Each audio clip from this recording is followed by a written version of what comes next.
अधिकतर लोग यही जानते हैं कि रावण सिर्फ श्री राम से ही हारा था, लेकिन यह सच नहीं है। रावण श्री राम के अलावा शिवजी, राजा बलि, बाली और सहस्त्रबाहु से भी पराजित हो चुका था।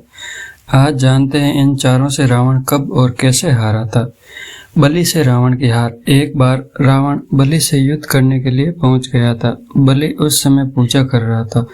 रावण बार बार बलि को ललकार रहा था, जिससे बाली की पूजा में बाधा उत्पन्न हो रही थी। जब रावण नहीं माना तो बाली ने उसे अपनी बाजू में दबाकर चारों समुद्रों की परिक्रमा की थी। बाली बहुत शक्तिशाली था और इतनी तेज गति से चलता था कि रोज सुबह सुबह ही चारों समुद्र की परिक्रमा कर लेता था। इस प्रकार परिक्रमा करने के बाद सूर्य को अर्घ अर्पित करता था।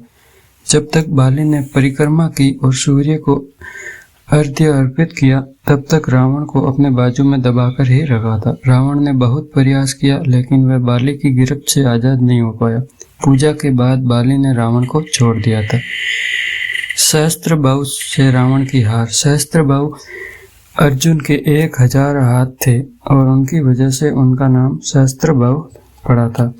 जब रावण सहस्त्रबाहु से युद्ध करने पहुंचा तो सहस्त्रबाहु ने अपने 1000 हाथों से नर्मदा नदी के बहाव को रोक दिया था। सहस्त्रबाहु ने नर्मदा का पानी इकट्ठा किया और फिर छोड़ दिया, जिससे रावण पूरी सेना के साथ ही नर्मदा में बह गया था। इस पराजय के बाद एक बार फिर रावण सहस्त्रबाहु से युद्ध करने पहुंच गया था। तब सहस्त्रबाहु ने उसे बंदी बनाकर जेल में डाल दिया था। राजा बलि के महल में रावण की हार।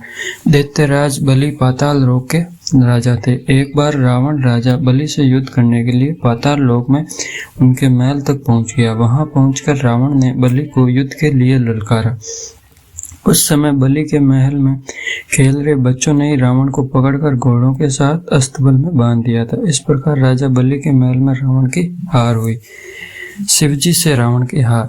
रावण बहुत शक्तिशाली था और उसे अपनी शक्ति पर बहुत ही घमंड था। रावण इस घमंड के नशे में शिवजी को हराने के लिए कैलाश पर्वत पहुंच गया।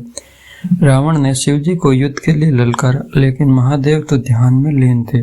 रावण कैलाश पर्वत को उठाने लगा। तब शिवजी ने पैर के अंगूठे से ही कैलाश का भार बढ़ा दिया। इस भार को रावण उठा नहीं सका और उसका हाथ पर्वत के नीचे दब गया। बहुत प्रयत्न के बाद भी रावण अपना हाथ वहां से नहीं निकाल सका। तब रावण ने शिवजी को प्रश्न करने के लिए उसी समय शिव तांडव स्रोत रच दिया। शिवजी इस स्रोत से बहुत प्रसन्न हो गए और रावण को मुक्त कर दिया। मुक्त होने के पश्चात रावण ने शिवजी को अपना गुरु बना लिया।